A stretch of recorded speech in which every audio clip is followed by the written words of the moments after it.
Dinipensahan ni Laguna Gubernatorial Betsol Aragones ang sarili muna sa mga batikos kasunod ng mga pag-endorso sa kanya ni Representative Rodante Marcoleta.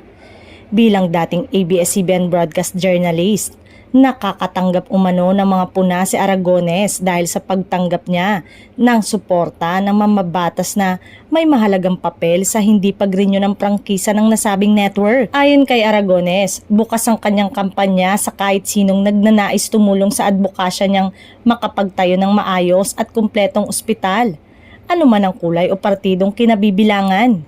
Giit pa niya, hindi na ito tungkol sa kanyang sarili kundi tungkol na sa laban para sa kapakanan ng Laguna.